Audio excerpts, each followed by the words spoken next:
Hello and welcome. I'm Father Greg Carlson.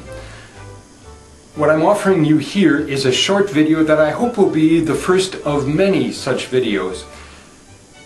What I want to do is give you a sense of the fun I have had in collecting fables for the last 25 years.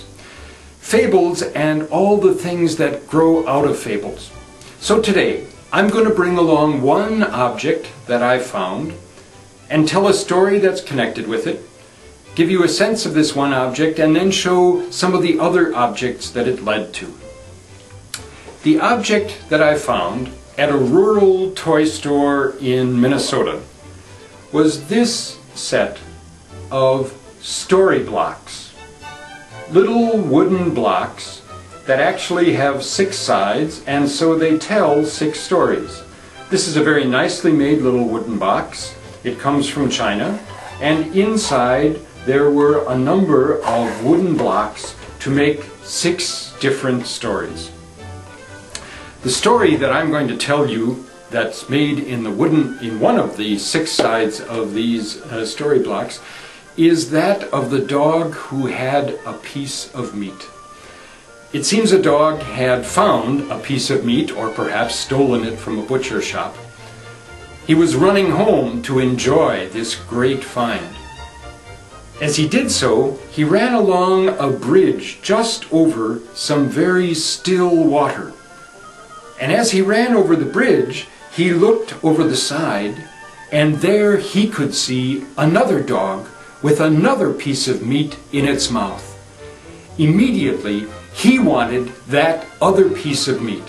Instead of his own, perhaps beside his own, maybe his eyes made it look bigger than his own. Whatever. That dog lunged to try to grab the meat that was in the dog he saw there in the water. Of course, he lost his own piece of meat, and there never was a piece of meat in what was his reflection in the water. So it is often enough with fables. We give up what we have, lunging for what we want. Let me describe how story blocks work. Since you may not have played with story blocks for a while, I'm going to give a little demonstration. One gets them out of the box and sorts them a little bit. They have a flat side as opposed to the more narrow side. So we're going to do a flat side picture. We're going to see which elements might belong to our picture out of the 2 possible sides. And so we do a little bit of sorting first on a guess of which elements might belong to us.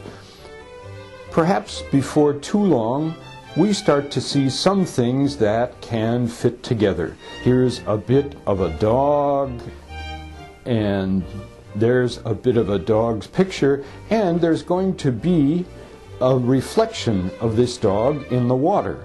So we've got now the start of the dog and of the dog's reflection in the water. Then we're seeing a little bit of a black stripe that comes through. More of that will appear in a moment. Here's our dog pretty well assembled. Here's his ear. Here's a bit more of a dog, perhaps. Here's the frog who's looking on at the whole thing and wondering what's happening. Here's some more of that dog. Almost done. Sure. There's the last bit of our picture. We have assembled a story block picture.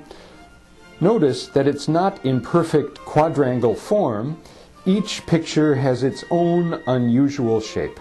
That's some of the fun of assembling 6-sided story blocks. Well, this was a wonderful find. I was delighted to find it.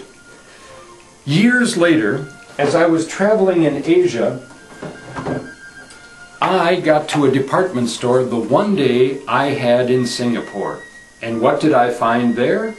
The companion volume. 6 more stories done in the same series, again from China. I had thought I have the only two great boxes of Aesop's story blocks ever made. But I kept traveling, and soon enough I found these picture cubes of the tortoise and the hare, also done in China. Simpler, a 3x4 pattern. Here's another set of Aesop's Fables done in the same sort of simple format. That's the great thing about collecting. One find leads to another. People have loved fables so much that they want to put them in formats that are fun to play with. These are great stories, and they've touched people's imaginations, and people want to show them. What you're seeing behind me is another variation of the Chinese picture cubes, but they're all quite different. The pictures are differently formed. I want to show you one more great find.